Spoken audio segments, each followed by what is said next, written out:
Hello everyone and welcome to SuttonsDaze. Today we are going to be making the bread for the stuffing for the Thanksgiving meal. It's one of our favorite breads. You know, I think I've mentioned it before. Phil is very particular about his Thanksgiving and stuffing plays a very big role in it. Okay, so I'm going to show you the bread that we make, how we make it. And then this year, because I'm a little late for some reason, we are going to dehydrate it. And I'm going to show you a new dehydrator and let you know what I think about it. Let's get started. I will have a link down below to the recipe so that you know I'm doubling the recipe because I do the stuffing in the bird and I do the stuffing or dressing outside of the bird, right? So this is my basic bread recipe, only we are making it more for Thanksgiving. So instead of plain bread or instead of garlic parmesan bread, we are making sage bread. Yes, we are. So we've got the warm water in here and the oil, and I just added the sugar. And so now we're going to add the yeast. And let's see if I can pull this off here. Hey, just enough, seriously. Okay, so we're going to let that yeast proof and then we will be back. I love it. It takes no time at all to proof this, at all. So yeast is doing its double bubble stuff. And now we're going to add in the salt. Now, one of the things that I am going to do that I do not normally is I'm going to add in some freeze-dried onions also, okay? So right now, here's the salt. And then we're going to add in the sage. And I'm going to go with a full-on, let's see. Let me take a look at it. Definitely 1 tablespoon. Dun, dun, dun, dun. Okay. 1 tablespoon. Okay. I think we need 2. It is the dressing after all. Right? Okay, there we go. Come on. Okay, so 2 tablespoons of sage. Now you can adapt this to however you like it, however strong you want the sage flavor or not so strong. But this, what's in here, would typically make either 2 very large skillet loaves, you know, or it would make 4 loaves of bread total. So next, I'm going to add in some of the Thrive freeze-dried onions. They're the chopped onions. I love these things. I use them in so much, but I'm going to save a step here, and I'm going to add it straight into the bread because it's part of the ingredient anyway, the onion, right? So we're going to make do. Okay, now I'm going to put on my dough hook. There we go. And now we're going to add in the flour. So 8 cups of flour go into this wonderful mixture. And then we'll start hooking it up. This makes some of the most amazing stuffing. It really does. So when it comes time to make the stuffing, all I'll need to add is the celery and the stock. I had to quit talking there for a minute and go back and see what I did. I lost count of how many cups of flour I put in. Okay, so we have our 8 cups of flour. Good stuff. We're going to raise the bowl. And we're going to start this off slow, very slow.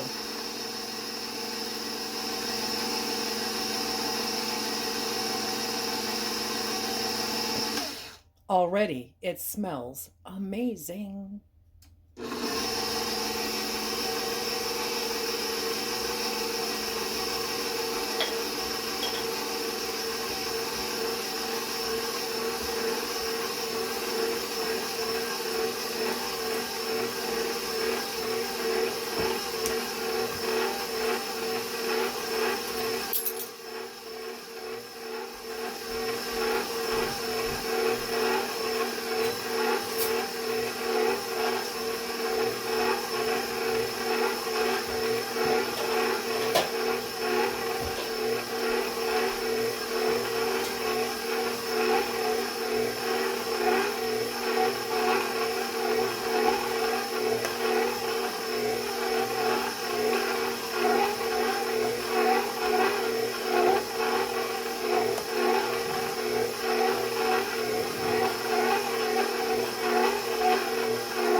Okay, so that has been well kneaded, well mixed.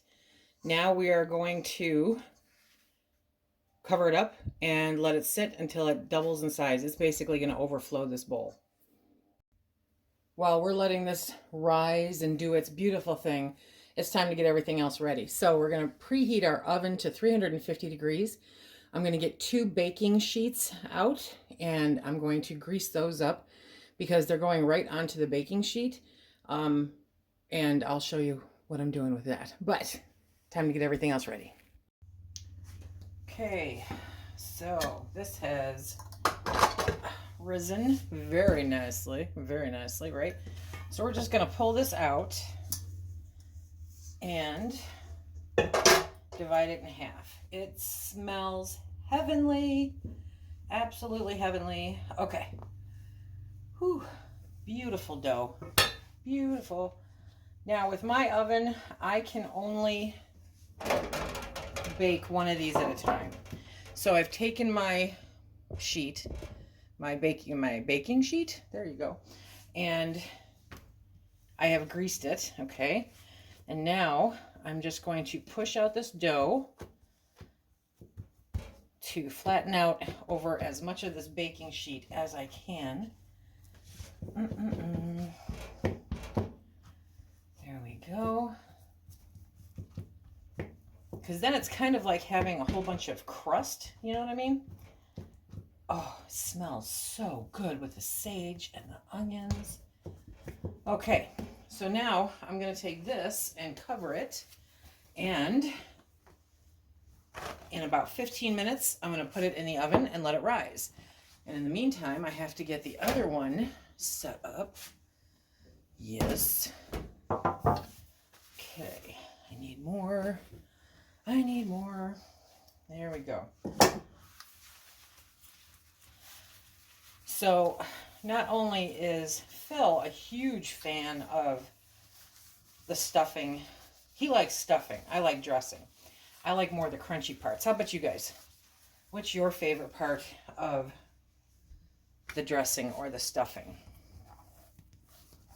I like it to be more crunchy, and Phil likes it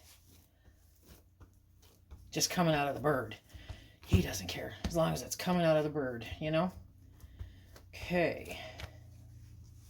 So we're going to work this one much the same way. There we go. Just spend a little time with it. Not too much. You don't want to overwork it too much. Okay. There we go. I'm not going to get it to cover quite as much. And again, we'll cover this one, and then I will see you when I pull them out of the oven. Here they both are out of the oven. Oh, I cannot even begin to describe to you how good this smells. So we're going to let these just cool down, take a rest. I need a little break to handle some other things. And then we'll pull out the dehydrator. I'll introduce you guys to that, and we'll dehydrate these. Okay, here we are. The bread is ready to go into the dehydrator. But first, I wanted to tell you guys about this dehydrator. So the folks at Elechomes reached out to me and said, hey, would you take a look at this dehydrator? And I said, okay, fine. And I'll give you some more information on that, you know, as we move along. But, so they sent it to me, and unfortunately, that's when my neck went out.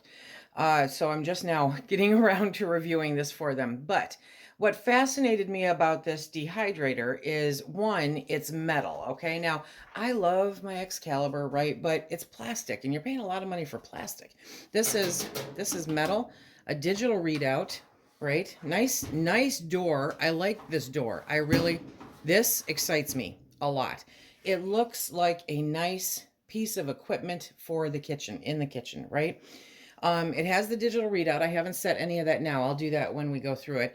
It comes with, you know, obviously the user manual. And it comes ready to rock and roll. First of all, it's an 8-tray dehydrator. And again, I'm not looking at plastic. I'm looking at metal. These are nice metal racks, right? So I'm kind of excited about using this for the first time. It comes ready to rock and roll. So it's got the 3 trays, and they have the lip. I love this. I love this a lot. They have the lip, so it reduces the spillage, right? And then they also send 4 of the mesh you know, mesh things to go in there so that, you know, if it's little stuff, it doesn't drop down. And yeah, because now you're dealing with metal, not plastic. So you've got your little hand things. Okay, I know. But anyway, so I'm excited about this. I really am. A little bit about it is that, you know, it's an 8-tray design. It gives you more drying space. Now the Excalibur has 9 trays, and I think it runs around, depending on the model, but the cheapest model is like $250, okay? So I'm really excited about that. It has 4 presets on there for fruit, vegetable, herb, and meat. So that's pretty cool that it figures that out for you. But it also, you can set your own temp and your own time. And the temp goes from 100 Fahrenheit to 172 Fahrenheit. So that's nice. It's just a tad bit more than my Excalibur. That high temperature means you can make jerky from start to finish in this machine without the pre-cooking. Okay, but you can. Okay. It says it's efficient and energy saving, and only needs 1.5 kilowatts of electricity for 10 hours of continuous work. So that to me is pretty cool because I don't know about you guys, but I'm telling you, since last year, our electric bill has gone up $50. You remember we talked about this before? Once it goes up, it never comes back down, regardless of what they tell you. It's only supposed to go up $2. Okay, I digress. Anyway, it is the fan, the flow, you know, comes through just like the Excalibur does. So it's a nice, consistent drying of the foods. Reasonable heat dissipation design and automatic shutdown function keep you away from any safety hazards. So that's, you know, I love having backup to keeping up, you know, to keeping my mind on that. Even better yet, all of these accessories, all of this, no, well, not that dehydrator itself, but the racks, all of the accessories, they're dishwasher safe, dudes. Okay. So I'm super stoked about this. So we are going to give this a run for its money right now, and we are going to dry our stuffing bread because I made it late this year. I normally have it made by now, and I need to get it dried up in time to get into the turkey in a couple days. So let's get started with cutting up my bread. So the bread came out of the oven, right? We let it cool off. I wanted to make sure that it completely cooled off. There we go. We have our bread. Okay. I'm way too easy to amuse. So anyway, now I'm just going to chunk it up, and there we go. And then we can place it on the dehydrator trays. So I don't put a lot, I mean, I'm not, you know, this is stuffing, okay? So I don't worry about making this all, you know, uniform and perfect, but I need them to dry out and I need them to fit. This might be easier with my knife. Okay, well, obviously, you know, so let me get this cut up. Oh, I'm a hot mess. Okay, we're giving up the ghost on that one. Yes, we are. So now we are just going to use my, oh yes, there we go. Okay, that works much better. So we're going to get these cut up, and then we're going to get them placed into the dehydrator. Super simple. How much of a mess can I make? We shall see. Okay, so I have one of the racks, right? And we're just going to take these. Now what I did is I really believe that these racks are pretty close together. So I'm going to see if I can fit them, you know, each one, or if I have to pull one out in the middle. You know, you do every other one. So come on, get up here. And I probably don't need the mesh, but I wanted to use it. Okay. So now we're going to take this, come this away. Okay. And will that, nope, yep. So you need the space in between. So every other rack, because they are kind of close together. There we go. Okay. And now we're going to work on cutting up more of it. There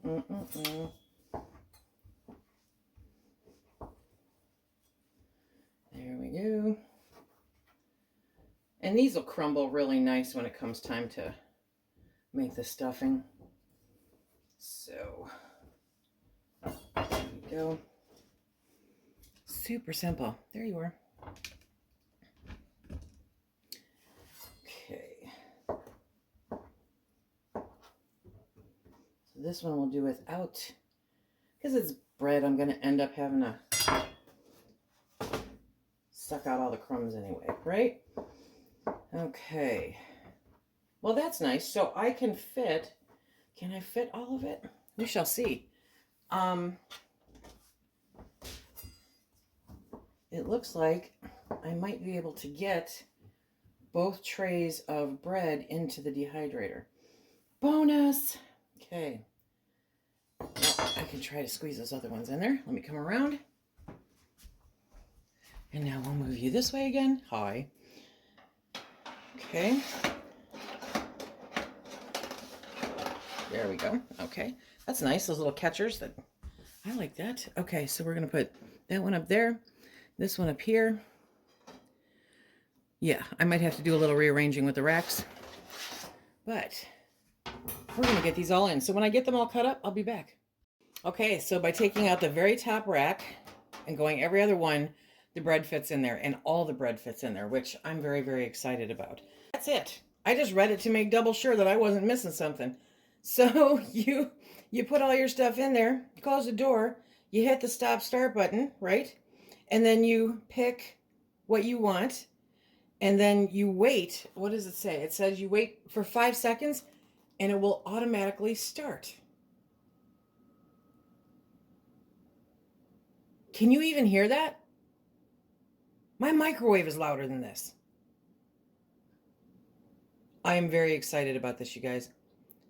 So, I will be back when these are done in like 6 hours. Actually, I might change that. Let's change that.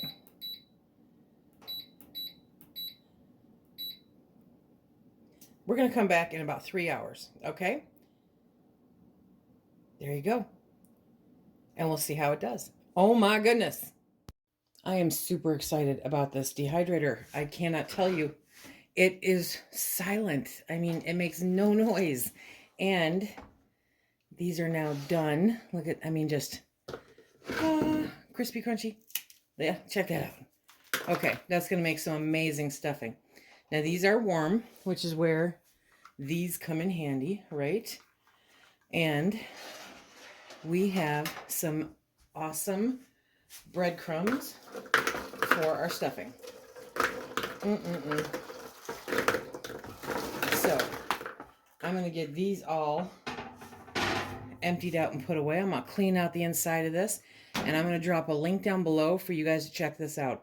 I think this is my new favorite dehydrator. Now, I'm not getting rid of my other one. Well, okay, I'm not getting rid of my Excalibur, but I am getting rid of my older other ones. This is fantastic. I highly recommend it. This little experiment here just sealed the deal, because these are just fantastic. This is going to make such great stuffing. I'm so excited.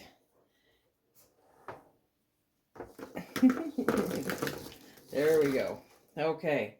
So I'm going to get this all emptied up and put away. And actually, they're not. Okay, I thought they'd be hotter than they are, and they're not. But it was 4 hours. Was it 4 hours? Yeah. That this ran. Silent as silent can be. I have never seen a dehydrator that quiet. So I hope you guys check it out. There's a link down below, and it has a coupon. Yes, you get a percentage off. So treat yourself to a wonderful holiday present to get ready for the new year and all of your food preservation, dehydration needs. Now, one thing I do want to mention is that comparing this to, say, the Excalibur, right? This is 8 tray. The Excalibur is 9 tray. There's like $110 difference. This one's less expensive. This one has none of that plastic stuff. I love this door. This door is fantastic. I always fight with the Excalibur one. Now, I'm not dissing the Excalibur. I love my Excalibur. But so the size of the racks, okay? These are just minuscule amount smaller. I mean, seriously, I think the other ones are 14 by 14, and I think these were like 13 by something. So, I mean, you know, very, very similar as far as capacity goes. As far as power goes, You may want to take a look. This is I think it's like 400 watts, whereas the Excalibur is 600. So it doesn't really change it very much. And just like with the Excalibur, it's not always the same exact amount of time that they have in the books and the different instructions, right? So you're going to want to base it and, adjust it as need be. But it's so easy to do with this and the digital readout. Super simple. The instructions are fantastic.